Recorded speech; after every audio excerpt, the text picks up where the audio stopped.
खबरों की शुरुआत करेंगे जहां आजमगढ़ और रामपुर संसदीय सीट पर हो रहे लोकसभा का उपचुनाव के बीच अब भाजपा, समाजवादी पार्टी और बसपा ने पूरी ताकत झोंक दी है।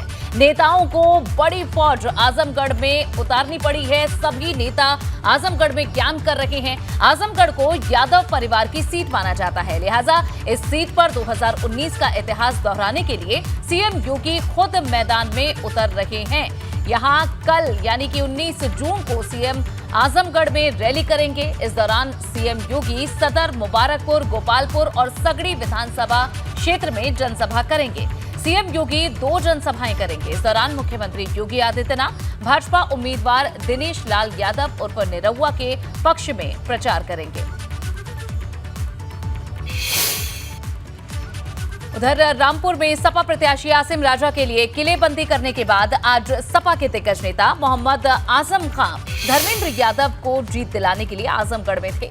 यहां उन्होंने धर्मेंद्र यादव के लिए 2 जनसभाएं की। आज आजमगढ़ की गोपालपुर विधानसभा में एक जनसभा को संबोधित करते हुए आजम खान ने एक बार फिर से मंच पर जेल में बिताए हुए उन दिनों का जिक्र किया। आजमगढ़ की जनता से लोकसभा उपचुनाव में समाजवादी पार्टी को जीत दिलाने की अपील की और धर्मेंद्र यादव के लिए दोनों हाथ फैलाकर लोगों से वोट मांगे।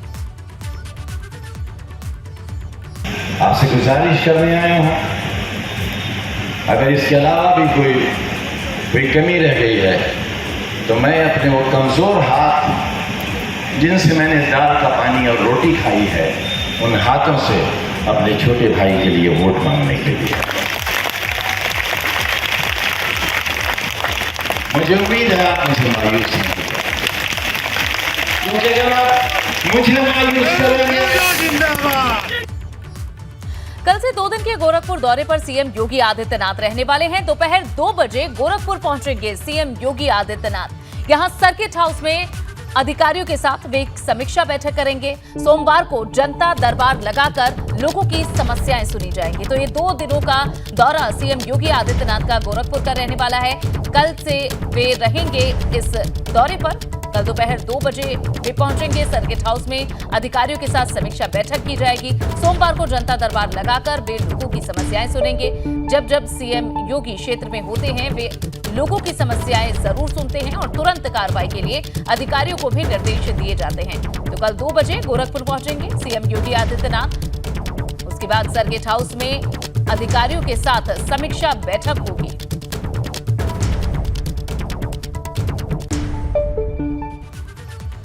और अब बात करेंगे अग्निपथ हिंसा मामले की। यूपी में अग्निपथ हिंसा मामले में 29 उपद्रवियों पर एफआईआर दर्ज की जा चुकी है, जहां पुलिस ने हिंसा फैलाने वाले 340 आरोपियों को गिरफ्तार कर लिया है। अग्निपथ योजना के विरोध में हिंसा करने वाले 340 लोग अब तक गिरफ्तार हो चुके हैं। पहले ही पुलिस की ओर से साफ चेतावनी दे दी गई थी कि जो भी इस हिंसा उपद्रव में शामिल है किसी को बख्शा नहीं जाएगा। वीडियो फुटेज के आधार पर अब लोगों की पहचान की जा रही है जिन्होंने सरकारी संपत्ति को नुकसान पहुंचाया है। अब उनकी छानबीन की जा रही है। 340 यहां लोग हैं जिन्हें अभी तक गिरफ्तार किया जा चुका है, जिन्होंने अग्निपथ योजना के विरोध में हिंसा की है।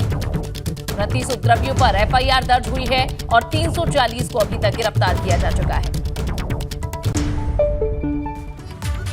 और अब बात अग्निपथ योजना में शहर शहर हो रहे बवाल की, जिसमें अलग अलग जगह से कई तस्वीरें सामने आ रही हैं। तस्वीरें 5 जगहों की आपके सामने, जहां अमेठी में अग्निपथ योजना को लेकर कल हुए उपद्रव के बाद प्रदर्शन के बाद पुलिस अलर्ट मोड पर रखी। रेलवे स्टेशन समेत सभी सार्वजनिक स्थानों पर बड़ी संख्या में पुलिस बल तैनात है। वहीं औरैया में एसपी ने सुबह ही सभी स्टेशन पर पहुंचकर सुरक्षा व्यवस्था का जायजा लिया। साथ ही सभी स्टेशन पर भारी पुलिस फोर्स को तैनात कर दिया गया। मथुरा की बात करें तो यहां कल छात्रों के हिंसक प्रदर्शन के बाद शनिवार की सुबह ही पुलिस प्रशासन अलर्ट मोड में दिखा। लगातार पुलिस के द्वारा चप्पे चप्पे पर पैनी नजर रखी गई। कासगंज के नगला पट्टी में सैकड़ों युवा अग्निपथ योजना के खिलाफ प्रदर्शन करने पहुंचे थे। यहां पहुंचे युवाओं ने एक जगह इकट्ठा होकर अग्निपथ की योजनाओं के खिलाफ नारेबाजी की। वहीं बागपत की बात करें तो अग्निपथ योजना के विरोध में यहां आरएलडी के कार्यकर्ताओं का धरना प्रदर्शन देखने को मिला। ये 5 तस्वीरें जिससे आप अंदाजा लगा सकते हैं कि पूरे दिन भर किस तरह से पुलिस एक्शन मोड में रही। अग्निपथ योजना के नाम क्या युवाओं को भड़काया गया, उन्हें गलत जानकारी दी गई, क्या सोशल मीडिया का एक बार फिर से गलत इस्तेमाल हुआ? शुरुआती रिपोर्ट्स अग्निपथ योजना के विरोध के नाम माहौल बिगाड़ने की साजिश की तरफ इशारा करती हैं।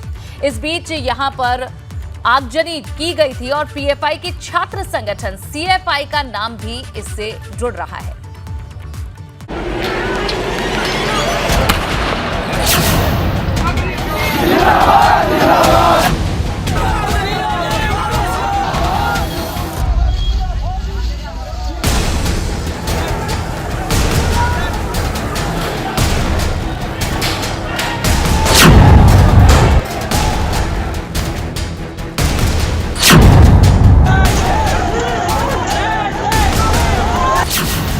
साजिश का सीएफआई कनेक्शन।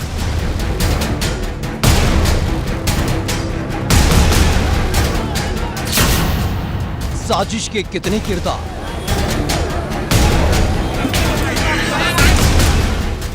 पुलिस ने खोले साजिश के तार।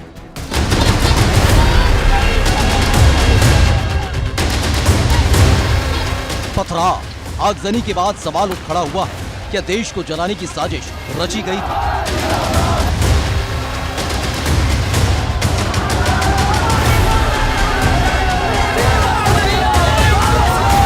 अग्निपथ योजना के खिलाफ युवाओं को भड़काने में पीएफआई कनेक्शन सामने आया है।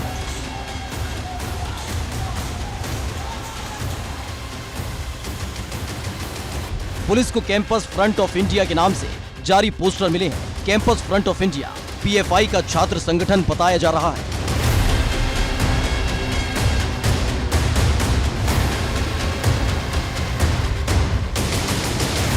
पुलिस के हाथ लगे पोस्टर में 17 जून को देशव्यापी विरोध प्रदर्शन की बात की गई है।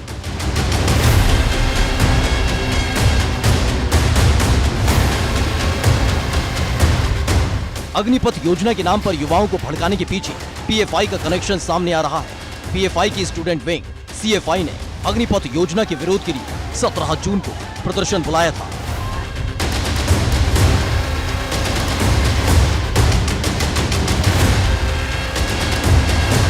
बीते शुक्रवार को देश में कई जगह आगजनी, पथराव हुआ।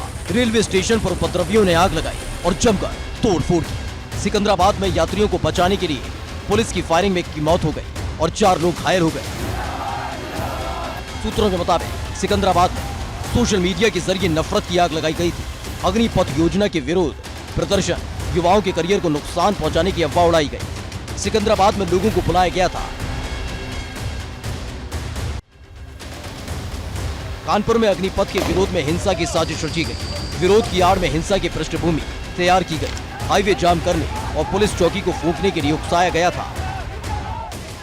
जी, वो हमारे संज्ञान में है और हमने न केवल वो व्हाट्सएप चैट बल्कि ऐसे जितने भी लड़के हैं जो इस शहर में इस तरह के ग्रुप से जुड़े हुए थे और इस तरह के कन्वर्सेशन में पार्टिसिपेट कर रहे थे, हमने उन सभी लड़कों के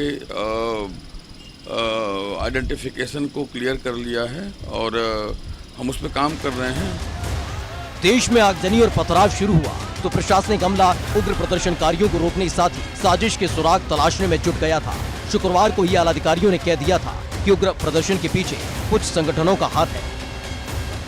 इस संबंध में कुछ अभिसूचनाएं भी मिली हैं कि कुछ संगठनों के द्वारा जानबूझ के शांति व्यवस्था बिगाड़ने की कोशिश की जा रही है, लड़कों को भड़काया जा रहा है। ऐसे व्यक्तियों के पे हमारी कड़ी नजर है और उनके विरुद्ध हम सख्त कार्रवाई करेंगे।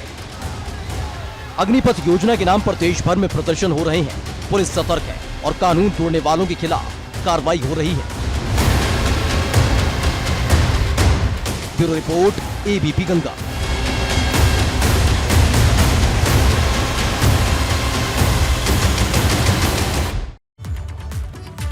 अग्निपथ स्कीम का विरोध अब सुप्रीम कोर्ट की चौखट तक पहुंच चुका है। सुप्रीम कोर्ट में अर्जी दाखिल कर सेना में भर्ती की इस योजना की एक्सपर्ट कमेटी का गठन कर समीक्षा कराने की मांग की गई है। अर्जी में कहा गया है कि इस कमेटी का चेयरमैन सुप्रीम कोर्ट के रिटायर्ड जस्टिस को बनाया जाना चाहिए। कमेटी की ओर से ये समीक्षा होनी चाहिए कि ये भर्ती स्कीम सेना और देश की सुरक्षा पर क्या असर डालेगी। इसके बाद ही इसे लागू करने पर विचार किया जाना चाहिए। यही नहीं, इस अर्जी के अंदर यहां स्कीम के विरोध में हो रहे हिंसक प्रदर्शनों की भी एसआईटी जांच की मांग की गई है। तो सुप्रीम कोर्ट में अब इससे संबंधित एक अर्जी डाली गई है। कोर्ट के समक्ष दाखिल की गई है, जो वर्तमान में वॉयलेंट प्रोटेस्ट चल रहे हैं अग्निपथ स्कीम के विरुद्ध।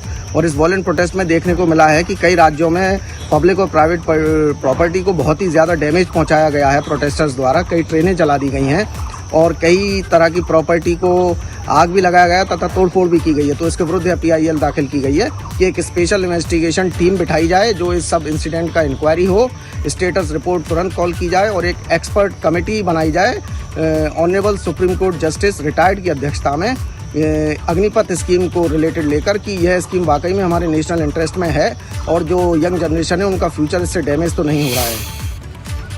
उधर जौनपुर में अग्निपथ के खिलाफ उग्र प्रदर्शन देखने को मिला। यहां प्रदर्शनकारी युवाओं ने पुलिस की गाड़ी में तोड़फोड़ की और इसके साथ ही रोडवेज की बस को भी नुकसान पहुंचाया गया। प्रदर्शनकारियों ने न सिर्फ बसों के शीशे तोड़े बल्कि एक रोडवेज की बस को आग के हवाले भी कर दिया। ये तस्वीरें आप देखिए, जहां पुलिस की गाड़ी में तोड़फोड़ की गई, सड़क पर जा रही रोडवेज बसों के शीशे तोड़े गए और साथ ही साथ एक बस को आग के हवाले भी कर दिया। नाराज छात्रों ने किस तरह से यहां गाड़ियों में तोड़फोड़ की है, ये आप देख सकते हैं।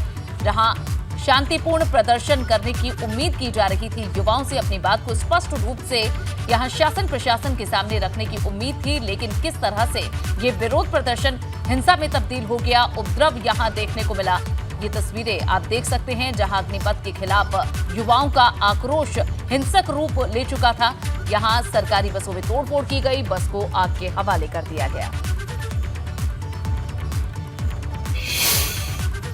अग्निपथ योजना के विरोध के नाम पर आज गाजीपुर जिले में भी कुछ लोग सड़कों पर उतरे और रेलवे क्रॉसिंग के पास पथराव शुरू कर दिया। जिस वक्त ये लोग रेलवे क्रॉसिंग पर जुटे, उस वक्त एक ट्रेन वहां से गुजरने वाली थी और रेलवे फाटक बंद था। इसके बावजूद भी उपद्रवी वहां पर पत्थरबाजी करते रहे। इसके अलावा गाजीपुर के जमानिया रेलवे स्टेशन पर भी कुछ उपद्रवी पहुंच गए और रेलवे स्टेशन पर पथराव शुरू कर दिया, जिसके बाद पथराव की खबर मिलते ही स्थानीय पुलिस, RPF और GRP के जवानों ने मोर्चा संभाल लिया।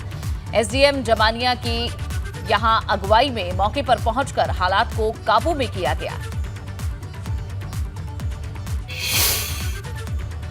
अग्निपथ स्कीम का देश भर में विरोध हो रहा है। अग्निपथ स्कीम के विरोध में युवा सड़कों पर और रेल की पटरियों पर उतर गए। देश भर में जारी विरोध प्रदर्शन के बीच अब रक्षा मंत्रालय ने भी अग्निवीरों को लेकर एक बड़ा ऐलान किया है। रक्षा मंत्रालय ने अपने मंत्रालय के तहत होने वाली भर्तियों में अग्निवीरों को 10% आरक्षण देने का ऐलान किया है। रक्षा मंत्रालय ने ट्वीट कर इस फैसले की जानकारी दी है। रक्षा मंत्रालय की ओर से किए गए ट्वीट में कहा गया है कि मंत्रालय की भर्तियों में अग्निवीरों के लिए 10% आरक्षण के प्रस्ताव को रक्षा मंत्री राजनाथ सिंह ने मंजूरी दे दी है।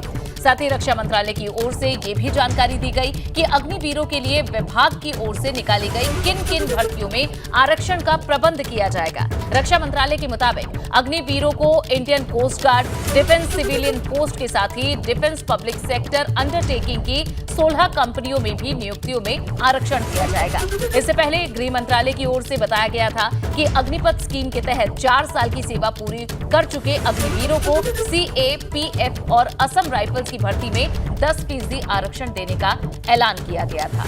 जहां युवाओं का गुस्सा इस बात को लेकर है कि 4 साल की इस पूरी सर्विस के बाद वे फिर से बेरोजगार हो जाएंगे और ऐसे में इनकी चिंता को दूर करते हुए ये ऐलान किए जा रहे हैं।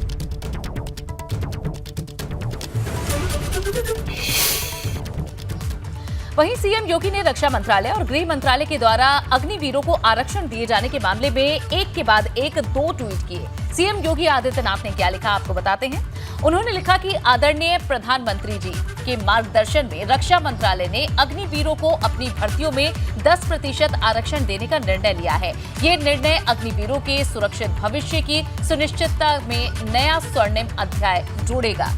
ये पहला ट्वीट किया गया। इसके बाद दूसरा ट्वीट था, गृह मंत्रालय की ओर से 4 साल की सेवा पूर्ण करने वाले अग्निवीरों के लिए CAPFs और असम राइफल्स में 10% रिक्तियां आरक्षित करने के साथ ही प्रवेश की आयु सीमा में 3 साल की छूट देने का निर्णय अभिनंदनीय है।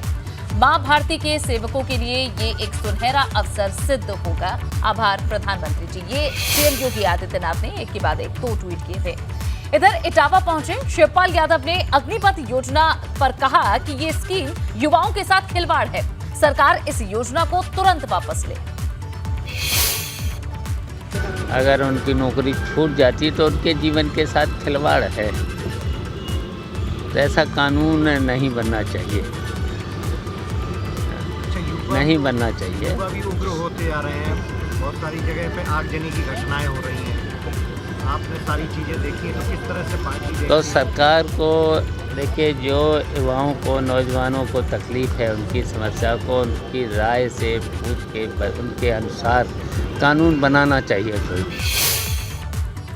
और इस बीच एक हादसे की खबर मिल रही है। अलीगढ़ में जल जमाव के दौरान हादसा हुआ है। पति पत्नी नाले में गिर गए। इसका वीडियो सामने आया है। जल भराव के कारण नाले में स्कूटी गिर गई। आप देख सकते हैं किस तरह से पानी भरा हुआ था। ऐसे में वहां से गुजरने वाले इस दंपत्ति जो कि स्कूटी पर सवार था, इन्हें अनुमान नहीं लगा कि यहाँ ये गड्ढा है, ये नाला है जिसमें ये पति पत्नी गिर गए। ये तस्वीरें आप देखिए किस तरीके से यहाँ मेन होल खुला हुआ था और इसमें ये पति पत्नी गिरे। गनीमत ये रही कि वहां मौजूद लोगों ने तुरंत पहुंचकर इन्हें बाहर निकाला। ये वीडियो अब सामने आया है। अलीगढ़ में यह हादसा हुआ है जहां जल भराव के कारण नाले में ये स्कूटी गिर गई जिस पर सवार थे दंपत्ति।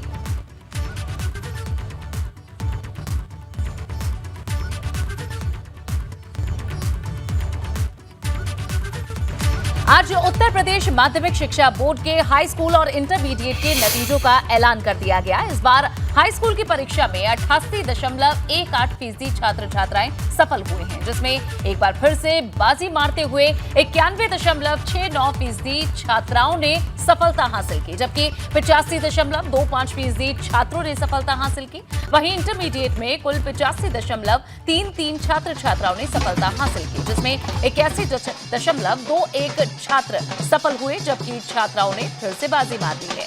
इंटरमीडिएट की परीक्षा की बात करें तो यहां कुल 90.15% लड़कियां पास हो गई हैं।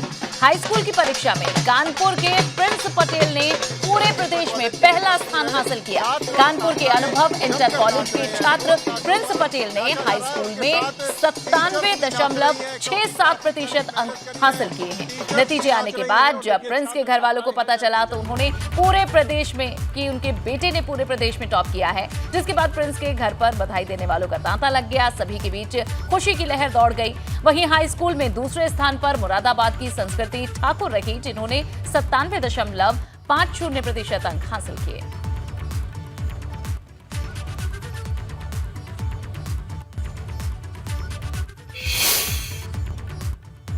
वहीं आज यूपी बोर्ड के इंटरमीडिएट की परीक्षा के नतीजे भी घोषित कर दिए गए। इंटरमीडिएट में फतेहपुर की दिव्यांशी ने 500 में से 477 अंक हासिल करके 95.40% अंकों के साथ पूरे प्रदेश में पहला स्थान हासिल किया, जबकि दूसरे स्थान पर प्रयागराज की अंशिका यादव रही, जिन्होंने 500 में से 475 अंक हासिल किए और पूरे प्रदेश में अंशिका यादव 95% अंकों के साथ दूसरे स्थान पर रही, जबकि बाराबंकी के योगेश प्रताप सिंह 95% अंक लाकर तीसरे स्थान पर रहे। इंटरमीडिएट की परीक्षा में फतेहपुर के एक और छात्र बालकृष्ण ने 94.30% अंक लाकर चौथा स्थान हासिल किया।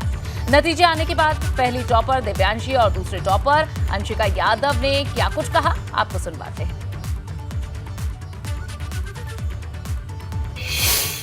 हमें ये लालसा थी कि हम निरंतर मेहनत करें और निरंतर प्रयास करें। हमारी बड़ी बहन दिशा यूपी में 2017 में 7वां स्थान लाई थी और 2019 में 5वां स्थान लाई थी, इसलिए हमें निरंतर प्रयास करने की उनसे।